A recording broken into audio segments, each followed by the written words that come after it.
ሰላም ፋሚሊ እንዴት ናችሁ? እንኳን ደህና መጣችሁ። እናመሰግናለን። ዛሬ እስኪ እንቁላል ሳንድዊች ለየት ያለ እንቁላል ሳንድዊች ላሳያችሁ። በነገራችን ላይ ግብአቶቹ በጣም ቀላል ናቸው። ቤት ውስጥ ታገኟታላችሁ፣ ሁላችሁም አላችሁ በእርግጠኝነት ማለት ነው። እንቁላል ሳንድዊች ነው ዛሬ አብረን የምንሰራው። በቀደም በርገር ነበር ያሳያችሁ። እስኪ ደግሞ አንዳንዴ ሙያዬን ስታዩልኝ ነው የምታደንቁኝ እና በዚህ አጋጣሚ መጀመሪያ ላይ እነዚህ ሰንዳዎች አሉ። እሱን ቆራርጬዋለሁ። እሺ ቂጣውን ማለት ነው። ከዛ በኋላ ከላይ ምንድነው የቀባው ብትሉ ጅብን ግላስ ነው የቀባሁት። እሺ ቤተሰቦች፣ ከዛ ከቻላችሁ ደግሞ ይሄንን ጨምሩበት ማለት ነው ቺዙን። ከዛ ምን አለ መሰራችሁ እዚህ ጋር ሰላጣ ቅጠል አለ ጨምሩበት። ከዛ ቲማቲም እና ኪያር ምናምን የሚፈልጉ ከሆነ ሰዎቻችሁ ጨምሩበት፣ ካልፈለጉ ደግሞ ችግር የለውም። ከዛ እዚህ ጋር ተዘጋጅቻለሁ እቃዬን ማለት ነው። በዚህ አጋጣሚ ወደ ስራችን እንሄዳለን ማለት ነው። እዚህ ቶስተሬን አዘጋጅቻለሁ። ያንን ከጨረስኩ በኋላ አምጥቼ ወደ ቶስተር ነው ማሞቀው። ካሞቅኩ በኋላ ነው እንደገና ወደዛ መልሰው ማለት ነው። እና ቀላል ነው በነገራችን ላይ ሁላችሁም ትሰራታላችሁ። እንደ አጋጣሚ ያኔ ጨምር አድርጌ ለቤተሰብ ስለሆነ የምሰራው እንቁላል ትንሽ ጨምሬያለሁ። እዚህ ጋር ይታያችኋል እንቁላል አለ። ቆራርጬዋለሁ እንቁላሉን በዚህ አይነት ቅርጽ። እዚህ ጋር ደግሞ ሁለተኛ እንቁላል ሰርቻለሁ። በዚህ አይነት ቅርጽ ቆርጠዋለሁ። ከዛ ይሄን ጠርዙን አውጡት፣ ምናልባት የማይፈልጉ ከሆነ ቤተሰቦቻችሁ ማለት ነው። ከዛ በዚህ አይነት ትቆርጡትና የተዘጋጀውን እንስራ ባንድ ማለት ነው። እዚህ ጋር ጅብኑን ከቀባው በኋላ ምን አልብሻለሁ መሰላችሁ? ሰላጣውን ቅጠል ጠየቅበታለሁ። እሺ ከጅብኑ በላይ እንዲይዝላችሁ ማለት ነው። ከዛ ምን እናደርጋለን መሰላችሁ? ቀጥታ እንቁላል እናደርግበታለን። እሺ ቤተሰቦቼ ማለት ነው። እንቁላል የጠበሳችሁት ከዛ በዚህ አይነት መልኩ ካዳረሳችሁት በኋላ ግን በነገራችን ላይ ይጥማል። እንቁላሉን እንትን ስትሉ ቁንዶ በርበሬና እሺ ፋሚሊ ቁንዶ በርበሬ ነበር አያያችሁታ። እንቁላሉን በእንደዚህ አይነት ልክ ተደርድ ቀላል ነው በነገራችን ላይ ሁላችሁም እንደምትሰሩት እርግጠኛ ነኝ። ግን ያኔ ቪዲዮ ልቅረጽ እስኪ ብዬ ነው። ከዛ በዚህ አይነት እንቁላሎች እንደዚህ ደረደር ናቸው ማለት ነው። ከዛ ካላችሁ ጅብን ግላስ ከሌላችሁ ደግሞ የኛውን ስላይዙን ቺዝ ማድረግ ትችላላችሁ ማለት ነው። ከዛ ወደ ማጥበሻ እናስገባዋለን ከከደነው በኋላ ማለት ነው። ያችሁት ከላይ ምን ጨመርኩበት? ቺዝ ጨመርኩበት ማለት ነው። ችግር የለውም ጅብን ግላሱን ካደረጋችሁ እኮ ያን ያክል አይደለም ፋሚሊ።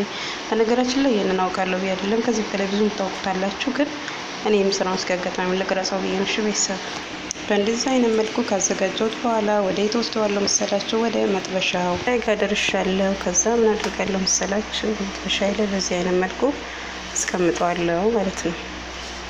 በነገራችን ላይ ቶስተር ነው ፋሚሊዎች፣ ቶስተር ነው። እሺ ያያችሁ ከሆነ ያ ይታያችኋል በእርግጠኝነት። ከዛ ከደንኩት ሲበስል አውጥቶ ወደ እቃ ያለው እስኪ በስሎ እንደሆነ ነው። ይሄው በዚህ መልኩ ደረሰ። ቢስሚላ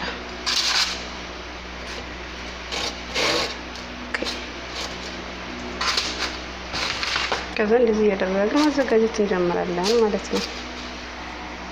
ይታያችኋል።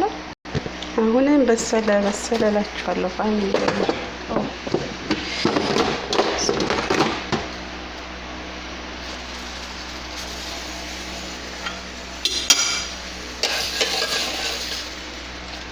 ታያችኋል አይደል?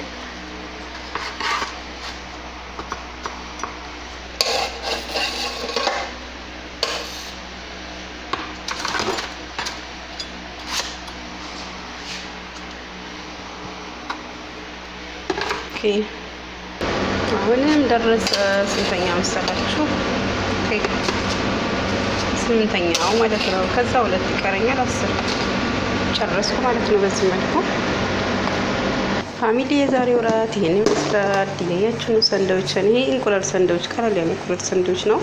ከዛ ደግሞ ምን አለ መሰላችሁ? በነገራችን ላይ ሌላም ምግብ አላቸው። ከዛ እነዚህን ደግሞ አዘጋጅቻለሁ። እዚህ ጋር ጅብን አለ፣ ዘይቱን አለ፣ መልሶ ይሆንኛው እንደገና ጅብን። ይሄን ደግሞ ታውቁታላችሁ ፋሚሊ። በነገራችን ላይ ኢትዮጵያ አልተለመደም። ይሄ ምን ይባላል መሰላችሁ? የቀይ ስር ተቡላ። ኦኬ የቀይ ስር ተቡላን አሰራሩን ካላችሁ በሚቀጥለው ጠይቁኝ፣ ቪዲዮ ላይ እሰራላችኋለሁኝ። ከዛ እዚህ ጋር ደግሞ ታመር አለ። አብዛኞቻችሁ በእርግጠኝነት ትወዳላችሁ፣ ጥርሳችሁን የሚያማችሁ እንደኔ ካልሆናችሁ ውጭ ማለት ነው። እና በዚህ አይነት አዘጋጅቼ ጨርሻለሁኝ። እራቱ ይህንን ይመስላል።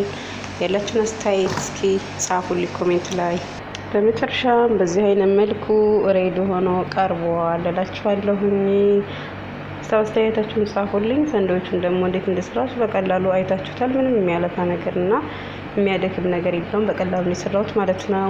እና ፋሚሊዎች በዚህ አጋጣሚ ደግሞ ከዚህ የምትወዱ አንዳንድ መቼም አብዛኞቹ ሴቶች ናቸው፣ ወንዶች እንኳን ይሄን ነገር ታውቃላችሁ ብያለሁ። በነገራችን ላይ ብቻ አይደለም እራት በጣም ብዙ እራት አለ ከዚህ ውጭ ማለት ነው። ውጭ እየተሰራ ነው እና በነገራችን ላይ እኔ የሰራሁትን ቀለል ያለችዋል ለማሳየት ሞክሬ ነው። በተረፈ አመሰግናለሁ ጓደኞቼ፣ ሁላችሁንም እወዳችኋለሁ። ባይ ባይ።